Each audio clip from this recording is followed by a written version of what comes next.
Assalamualaikum warahmatullahi wabarakatuh. Perkenalkan, kami dari kelompok 7 yang beranggotakan Siti Komariah, Siti Rahayu, dan saya Sri Mutiarawati akan mempresentasikan inovasi pembelajaran di masa pandemi dalam mata kuliah Inovasi Pembelajaran Anak Usia Dini dengan dosen pengampu Ibu Detakia Tudaimah. Latar belakang.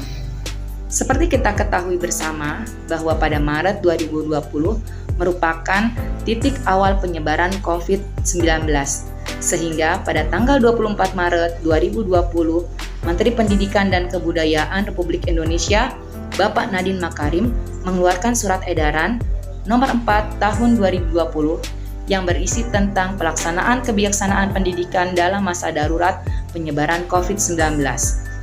Dalam surat edaran tersebut juga dijelaskan bahwa segala proses pembelajaran dilaksanakan secara daring atau jarak jauh dengan harapan dapat memutus mata rantai penyebaran COVID-19 yang sangat berbahaya.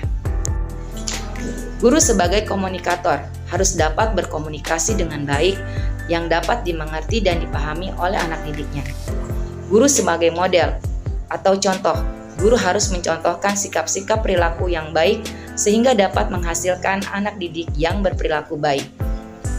Maka model di sini sangatlah penting dan hal mendasar. Lalu guru sebagai evaluator berperan untuk mengumpulkan data tentang keberhasilan pembelajaran yang dilakukan. Lalu guru sebagai inovator atau penggagas. Lalu guru sebagai agen moral, haruslah mempunyai moral perilaku yang baik. Guru sebagai agen kognitif. Guru dapat menghasilkan gagasan pemikiran dan kemampuan beradaptasi dalam menyelesaikan sebuah permasalahan. Dan yang terakhir, guru sebagai manajer.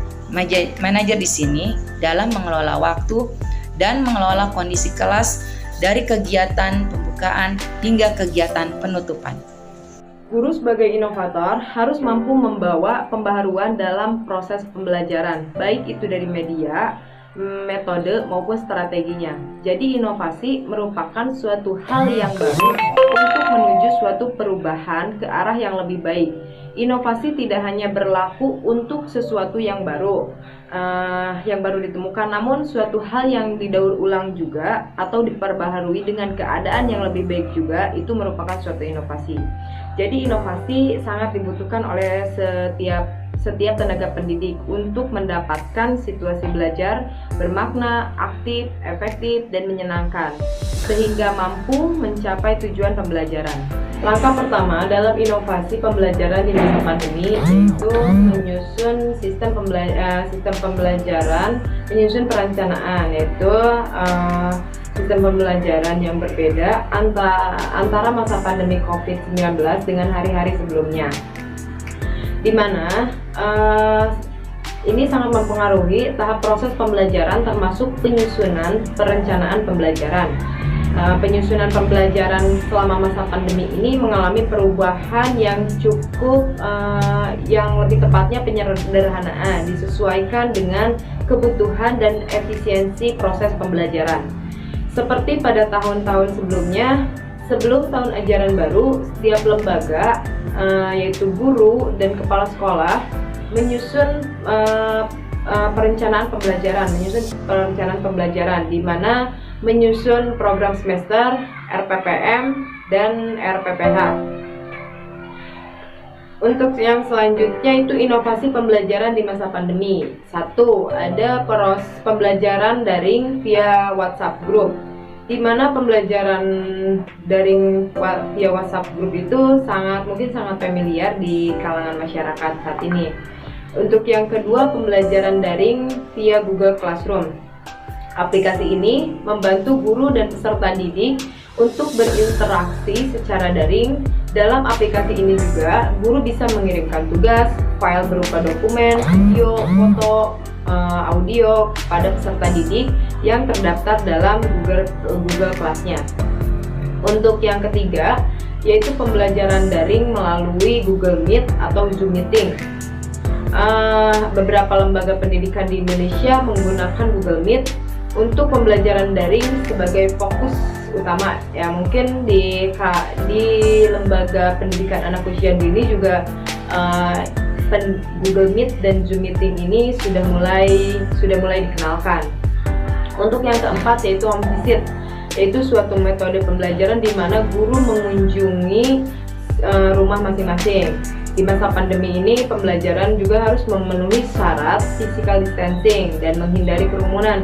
Oleh karena itu, metode home visit sebagai salah satu alternatif dalam metode pembelajaran di masa pandemi.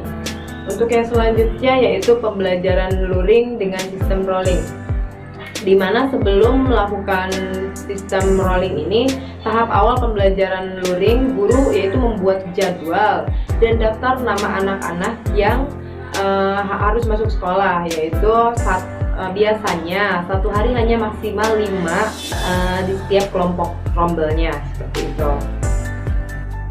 Slide selanjutnya yaitu kendala dalam pelaksanaan pembelajaran di masa pandemi.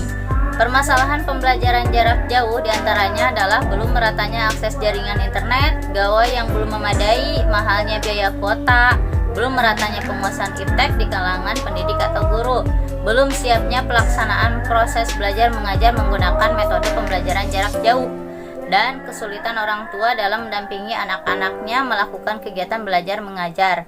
Jadi itu adalah kendala-kendala yang dialami orang tua ataupun guru ketika mendampingi anak belajar di rumah atau secara daring.